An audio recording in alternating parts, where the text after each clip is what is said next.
तो बताइए क्या हाल चाल, सब ठीक? आज हम लोग गणित के एक नया शाखा त्रिकोणमिति के बारे में पढ़ने वाले हैं। वह त्रिकोणमिति जो आपके परीक्षा के दृष्टिकोण से बहुत महत्वपूर्ण विषय है, बहुत महत्वपूर्ण चैप्टर है और गणित का भाग है। ये आपके एग्जाम में, मैट्रिक एग्जाम में 20 मार्क का पूछा जाता है, अर्थात इससे 20 मार्क का प्रश्न पूछा जाएगा।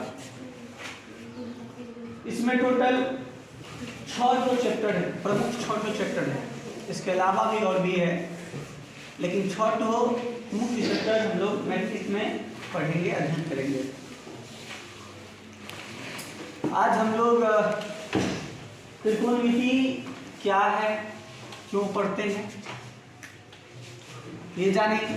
और उसके बाद इस त्रिकोणमिति के अंतर्गत कितना चैप्टर है और उस चैप्टर में से 6 चैप्टर है, इस 6 चैप्टर ये चैप्टर है, ये आज जो पढ़ने वाले हैं, ठीक है। ये गणित का शाखा है। गणित एक विशाल पेड़ की तरह है, ऐसा पेड़ जिसे कई शाखा है, उस शाखा से कई जालियां निकली हुई है। ऐसे ही आपके गणित का प्रमुख क्या क्या शाखा है? सबसे पहले है अंकगणित, ठीक है। उसके बाद है आपका बीजगणित, उसके बाद है बताइए ज्यामिति, क्या है ज्यामिति, उसके बाद है क्षेत्रमिति, क्या है क्षेत्रमिति, उसके बाद है त्रिकोणमिति, उसके बाद है सांख्यिकी, उसके बाद है प्रायिकता। ये प्रमुख आपके गणित का भाग है, शाखा है, जिसको हमको अध्ययन करना है। और उसमें से बहुत ही अच्छा, बहुत महत्वपूर्ण शाखा है त्रिकोणमिति। चलिए शुरुआत करते हैं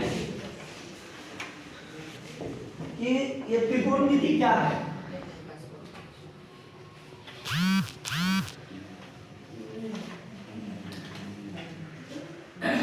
त्रिकोणमिति क्या है? त्रिकोणमिति को अंग्रेजी में कहते हैं ट्रिगोनोमेट्री, ट्रिगोनोमेट्री।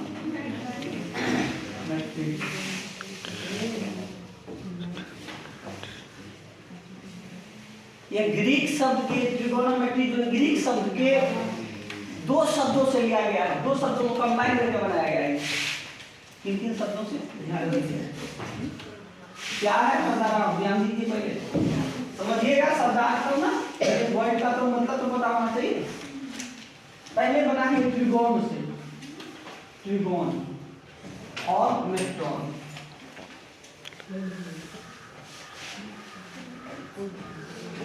त्रिकोण और मेट्रॉन, इन 2 शब्दों से बना है त्रिकोणोमेट्री। ये ग्रीक शब्द है, आप तो भूलिएगा यहाँ, ये त्रिकोणों और मेट्री से बना है त्रिकोणमिति, त्रिकोणोमेट्री। और इसमें बोलिएगा त्रिकोणमिति से बना हुआ, लेकिन मैं क्या बता रहा हूँ, ये ग्रीक शब्द है। इसका अर्थ होता है त्रिकोण, का अर्थ होता है त्रिभुज, का अर्थ होता है त्रिभुज, त्रिभुज। और मेट्रो का अर्थ क्या होता है? मापन, मापना, क्या होता है? मापन। तो अब आपको ये मोटा मोटी आइडिया लग गया होगा कि त्रिकोणोमेट्री में त्रिभुज को मापना है हमको। अब ये त्रिभुज कैसे बनता है, क्या है, ये तो हम लोगों ने बहुत पहले, बहुत पिछली कक्षा में पढ़ लिए, पढ़े हैं ना? कितने बच्चा पढ़ लिया है? तो ऑलमोस्ट सब पढ़ा हुआ है। बिना त्रिभुज पढ़े में आप लोग टेंशन नहीं आ सकते, पढ़े हुए। इसमें क्या देखे थे? त्रिभुज वो समतल आकृति होता है जो विशेषतः, उसमें 2 बातें हम लोग पढ़े थे, भुजा और कोण।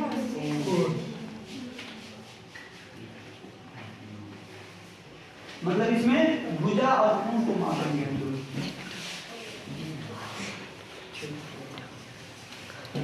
समझ आई बात? यहाँ हिंदी शब्द को थोड़ा सा खंडित करके देखते हैं। हिंदी शब्द को अगर खंडन करें, हिंदी शब्द को अगर खंडन किया जाए, पूरा किया जाए, उसमें देखिए यहाँ होगा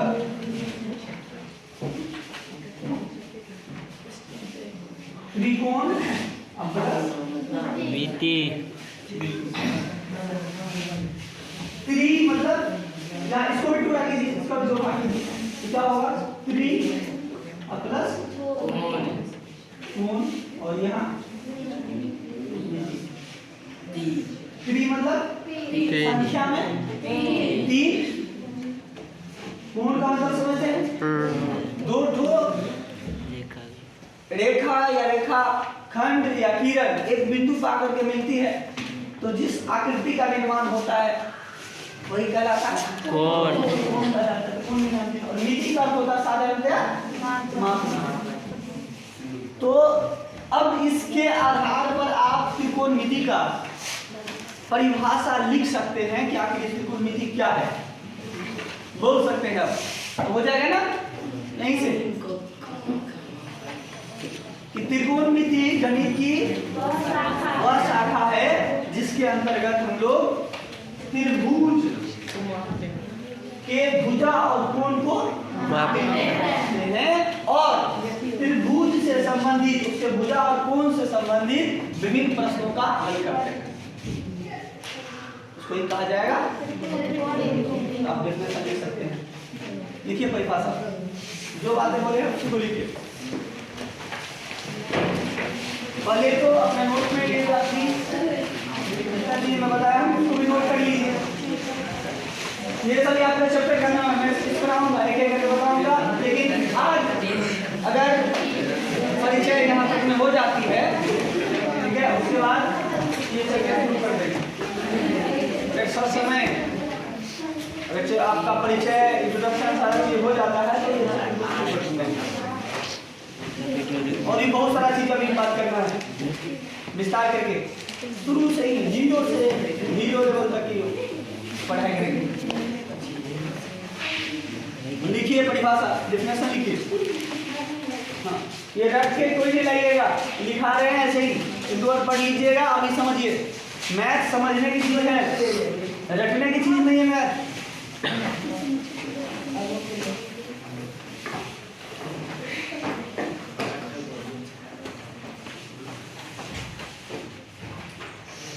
देखिए त्रिकोणमिति गणित की वह शाखा है, त्रिकोणमिति गणित की वह शाखा है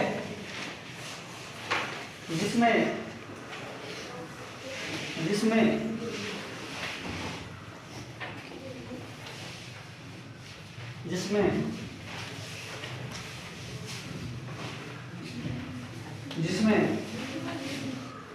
त्रिभुज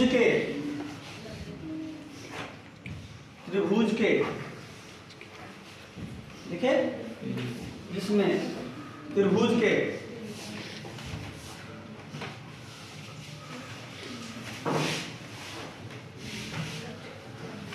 त्रिकोणमिति गणित की वह शाखा है जिसमें भुजाओं की माप, कोणों की माप, भुजाओं की माप,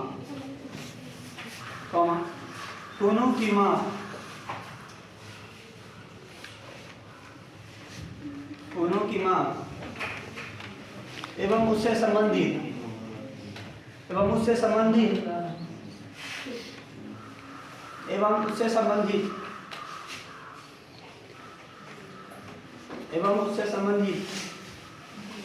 अभी देखते रहिए यहाँ अभी ध्यान देते रहिए। अभी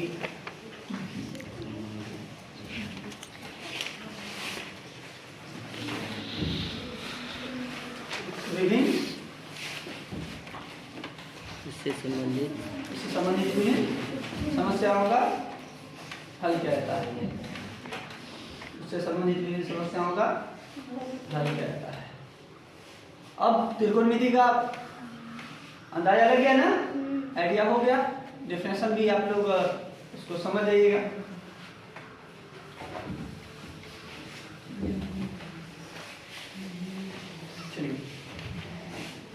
मिटाने वाला कौन सा?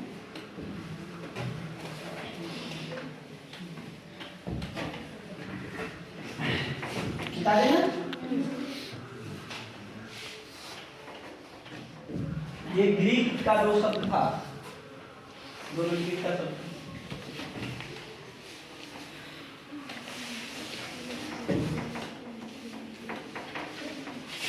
लास्ट में इससे संबंधित कुछ जो महत्वपूर्ण तथ्य होता है आपको, ठीक है, कि त्रिकोणमिति के पिता किसे कहा जाता है, ठीक है, जनक जिसको बोल सकते हैं, कहाँ से इसकी उत्पत्ति हुई, ये सारा चीजें क्या है, तथ्य है, याद रखने वाला है, समझने वाला चीजें उसमें ज्यादा नहीं है। इसलिए मैं लास्ट में आप सभी को एक PDF फॉर्मेट में जितने भी तथ्य है उसको मेंशन करके आप सभी को दे दूंगा, ठीक है। जो समझने वाला बात है, क्लासरूम में पढ़ने वाला बात है, वो याद रहेगा, ठीक है।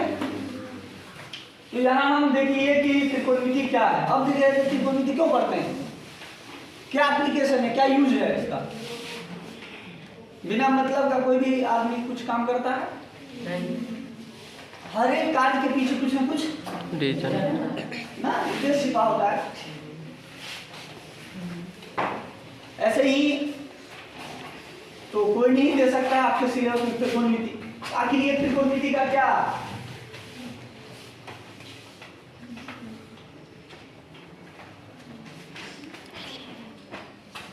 त्रिकोणमिति का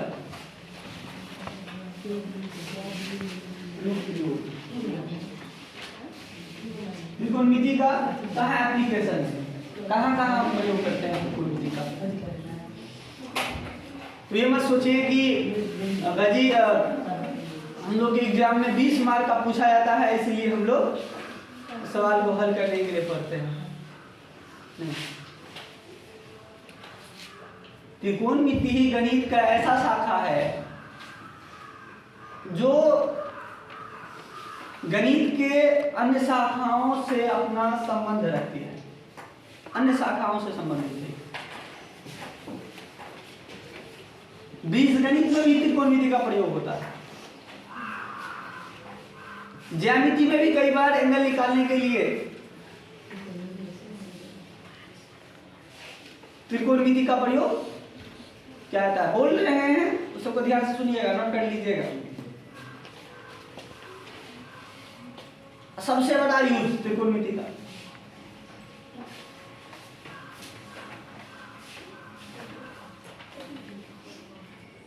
हाइट, ऊंचाई और दूरी संबंधित प्रश्नों को हल करने में त्रिकोणमिति का ही प्रयोग रहता है। ऊंचाई कहीं बात हो कि कितना डिस्टेंस होगा, कितना ऊंचाई होगा, करोड़ों किलोमीटर का दूरी है, बिना इंची टेप से मापे सिर्फ एंगल पता हो तो वो आसानी से उसकी मेजरमेंट, उसकी गणना की जा सकती है, उसको मापा जा सकता है। तो ये वहां प्रयोग होगा त्रिकोणमिति का।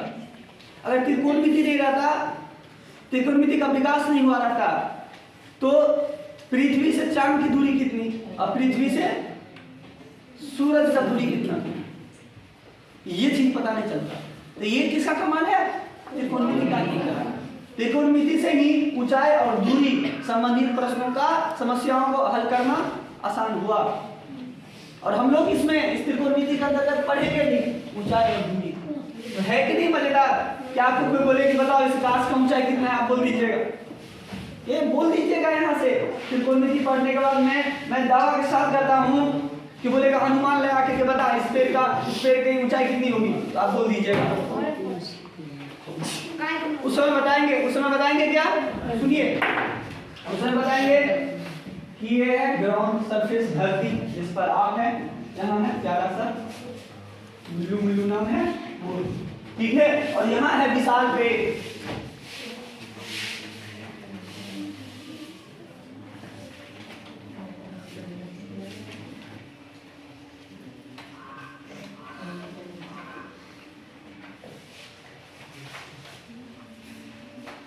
अनुप्रयोगों को हमने सिखा दिया है ना। अब बोलेगा गुल्लू बताओ इस पेड़ का ऊंचाई क्या, मान लीजिए आप हैं और आपका प्यारा सा नाम है गुल्लू। अब इस पेड़ का ऊंचाई क्या है। और आपको अगर त्रिकोणमिति आता होगा तो त्रिकोणमिति का प्रयोग करके आप स्पेयर का वास्तविक ऊंचाई प्राप्त कर लीजिएगा। थोड़ा सा हेरफेर होगा, अगर एंगल सही होगा तो एक्यूरेटली माप होगा। और आप क्या कीजिएगा, स्पेयर की जो हाइट है ग्राउंड से पूरा को माप कर लीजिए, वो भी एक्यूरेटली। क्या कीजिएगा पता है, यहाँ से धरती है, यहाँ से ये सतह है, सतह से यहाँ से पेड़ की दूरी मान लीजिएगा अपना x किलोमीटर या x मीटर, और अपने पैर से इस पेड़ के शीर्ष को ऐसे रखना है कि यहाँ 45 डिग्री का एंगल बन जाए। 45 डिग्री का मतलब आपके पैर और पेड़ के शीर्ष को मिलाने वाली जो बिंदु है, उस दोनों ये जो बिंदु है उसको मिला दी जाएगा रेखा से, तो वो 45 डिग्री का हो जाएगा। तब जाकर के ये जो डिस्टेंस होगा आपके पैर से वृक्ष तक की दूरी, ये यही दूरी पेड़ की ऊंचाई, पेड़ की हाइट हो जाएगा। और ये कमाल किसका है, त्रिकोणमिति का। इसमें त्रिकोणमिति वाली बात लगेगी, तो त्रिकोणमिति का प्रयोग यहाँ भी है, बड़े बड़े ऊंचाई, बड़े बड़े दूरियों को पता करने। और त्रिकोणमिति पहले ही बता दिया था कि त्रिकोणमिति ही ऐसा गणित के शाखा है जिसकी वजह से यह संभव हुआ कि पृथ्वी से चांद की और पृथ्वी से सूरज की दूरी कितना है, तो कैसे पता कर सकता था ना। तो त्रिकोणमिति का प्रयोग समझ गया ना। अब चैप्टर को शुरू करेंगे हम लोग। चैप्टर का नाम है त्रिकोणमिति अनुपात। लेकिन त्रिकोणमिति अनुपात पढ़ने से पहले थोड़ा सा बेसिक आइडिया हो जाए कोण का और त्रिभुज का। किसका किसका? कोण और त्रिभुज। मजा आ रहा है क्लास में? सबको समझ में आ रहा है? सब यही है? तन से नहीं मन से भी, तन और मन से दोनों सब यही है ना। हाँ, ये बच्चे होते हैं ना कि तन से तो यहाँ है, मन कहीं घूम रहा है कि घर पे जाएंगे, भूखे आ गए, पहले जाएंगे, पहले चाहिए बिस्कुट खाएंगे। नहीं, यहाँ रहिए, जाना है, खाना भी है। आए हैं जिस काम के लिए, उस काम पर पहले फोकस कीजिए, उस काम को पहले प्राथमिकता दीजिए। ठीक है, तन यहाँ तो मन यहाँ। तैयार है सब? एंगल और ट्रायंगल। क्या? एंगल और ट्रायंगल। कोण के बारे में जानते हैं हम लोग, कोण क्या है? तो साधारण सा भाषा में समझ लीजिए, वो जो लिख रहे हैं वो कोना है। उधर दिखाइए, ये क्या है? कोना कहते थे बचपन में, वही कोना में जो छू गया, वही कोना में जो झिझिर कोना। ऐसे बोर्ड में भी कोना है, देखिए कहाँ कहाँ कोना है, क्या तो कोना है, ये का कोना है, यहाँ कोना है, शरीर में भी कई बार कोना बनता है ना, यहाँ कोना बनता है। अब समझिए, आसान है गणित, साधारण सा आदमी सीख सकता है अगर उसको अवलोकन करना आता है। अवलोकन, किसी चीज को बारीकी से देखना आता है, उसको देख करके समझना आता है। गणित आसान है, देखिए पढ़िए। ये क्या है? बिंदु। ठीक है, दुनिया का हर एक वस्तु का, हर एक चीज का नाम है, इसलिए इसको भी नाम दे दीजिए। आप नहीं लोग दे दीजिए, इसका नामकरण आज हो जाए। क्या नाम रखिएगा? बिंदु। बिंदु नाम रख दीजिए ना भाई, हम सभी को इंसान है, मानव है, लड़का लड़की सब नाम तो है ना, पर्टिकुलर शब्द अपना अपना नाम दीजिए इसको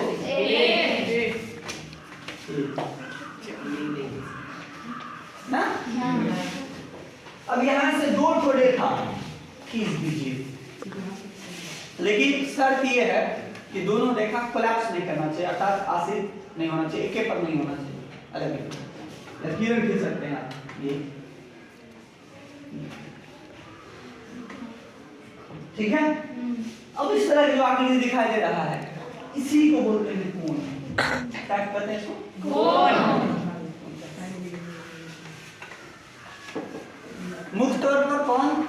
का हमको याद रखना है, न्यून कोण, समकोण और जो जनरली यूज होगा। आ जाइए पीछे बैठिए।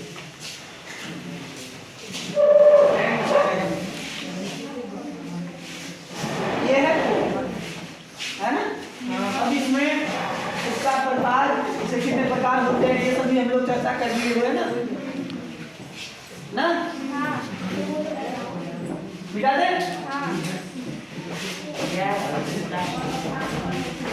और इसी को समझिए थोड़ा सा।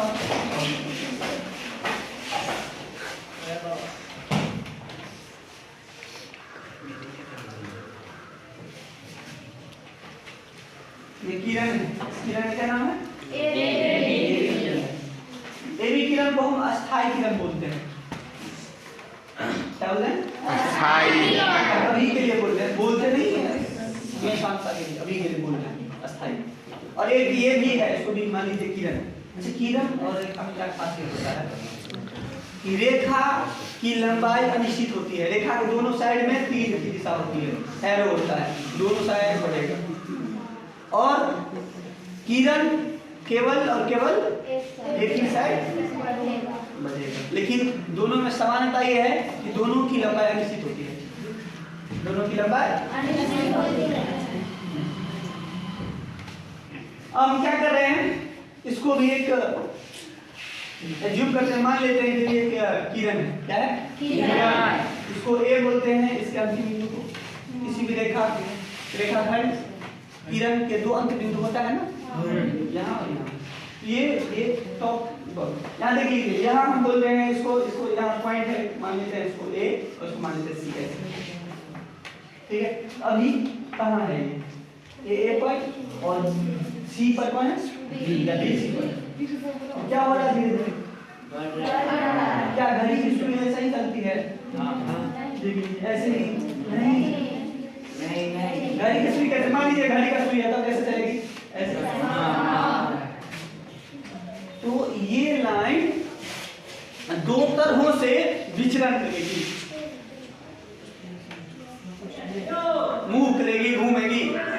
एक तो क्लॉक के सुई के दिशा में, क्लॉक समझ क्या? घड़ी, इसको बोलते हैं घड़ी के सुई के दिशा किधर रहती है? बताइए। इधर बीच में ऐसे, ठीक है, तो लाइन दिशा है। बोलते हैं क्लॉक का, जैसे भगवान गांधी कैसे करते हैं? ऐसे क्लॉकवाइज के एंटी क्लॉकवाइज, उसको बोलते हैं, हिंदी बोलते हैं दक्षिणावर्त। क्या बोलते हैं? दक्षिणावर्त। और कैसे बोलता है कि आरती ऐसे मत करो, ऐसे बोलता है, कभी मत करो ऐसे, उल्टा उल्टा आरती कर रहा है। कई होते हैं ना ऐसे ही करने लगता है, उसको बोलते हैं वामावर्त। क्या बोलते हैं? और अंग्रेजी में बोलते हैं एंटी क्लॉकवाइज। क्या बोलते हैं? अभी हम घुमा रहे हैं आपको उल्टा, एंटी क्लॉकवाइज ऐसे। तो पहले हम ऐसे कर रहे हैं, यहाँ आया, यहाँ ये क्या था भाई, इसका नाम? गुड। तो ये ट्रायंगल बन गया ना? ठीक है, फिर से हम क्या यहाँ है, फिर से हम यहाँ रखिए, ये यहाँ आ गया। ठीक है, अब ये यहाँ है, यहाँ आ गया। ठीक है, ये है ऐसे करके बीच में क्या हो रहा है, एंगल बढ़ रहा है। अब ये समकोण हो गया, न्यून कोण से क्या हो गया? जितना जरूरी है आप लोगों के लिए उतना ही मैं अभी बता रहा हूँ। जब एडवांस गणित में बताऊंगा, एडवांस में उस समय यहाँ से, ठीक है, यहीं से शुरुआत करेंगे कोण के बारे में। फिलहाल ये समझिए, तो अब इस तरह के कोण को जो एंटी क्लॉकवाइज घूमता है, एंटी क्लॉकवाइज घूमता है, वामावर्त घूमता है, इस तरह के कोण बोलते हैं घनकोण। ठीक है, एक्स अक्ष को मान लीजिए, एक्स अक्ष के साथ अगर वामावर्त बाईं की तरफ घूमता है, ऐसे एंटी क्लॉक, ऐसे ऐसे, इस तरह के कोण को क्या बोलेंगे? कुछ नया चीज सीख रहे हो?